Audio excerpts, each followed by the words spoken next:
हमारे अकब में Toyota cross hybrid 2 साल पहले जब हम लोगों ने इस गाड़ी को देखा था तो जापान से ये लॉन्च हुई थी और इसके अंदर बहुत सारे फीचर्स थे, लेकिन अफसोस के साथ ये कहना पड़ रहा है कि पाकिस्तानी हाइब्रिड के नाम से इसे लॉन्च किया तो इसमें कुछ भी फीचर नहीं है, सिर्फ हाइब्रिड और रोड क्लियरेंस।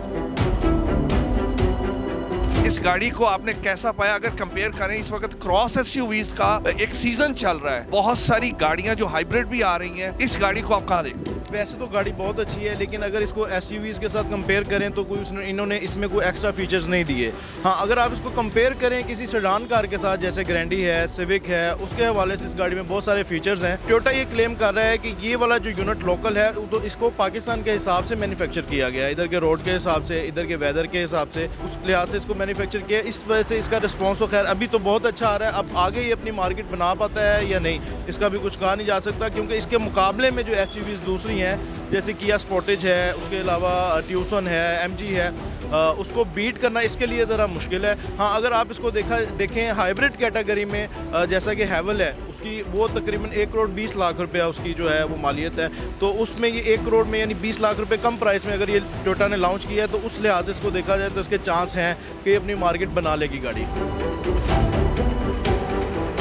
अब ये गाड़ी लॉन्च की है जिसमें इन्होंने कोई फीचर्स नहीं दिए, लेकिन हमारे पाकिस्तानियों को अब आदत पड़ चुकी है फीचर्स की। इसमें अगर देखा जाए तो पैनोरामिक सनरूफ नहीं है, ठीक है। दूसरा, इसमें उस लिहाज से पार्किंग सेंसर इन्होंने दिए तो हैं लेकिन काम नहीं करते।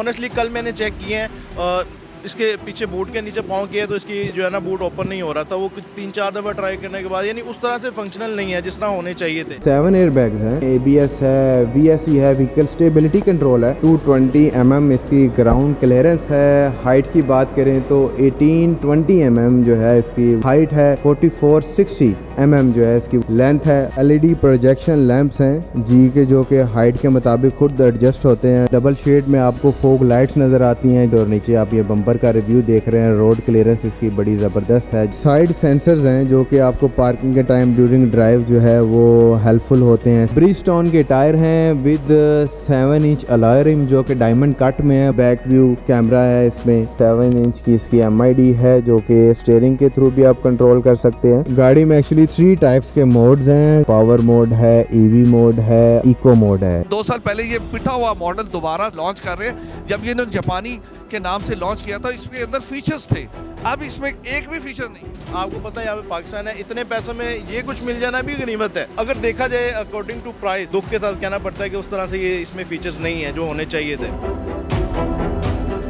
इस गाड़ी को आपने कितने में खरीदी? जो कंपनी प्राइस है वो है 1 करोड़ 81,000। इसकी एवरेज क्या? 18 से 20 किलोमीटर पर लीटर दे रही है इन सिटी जी। और लॉन्ग पे तकरीबन 20 से 22। कंफर्ट इसका कैसा पाया?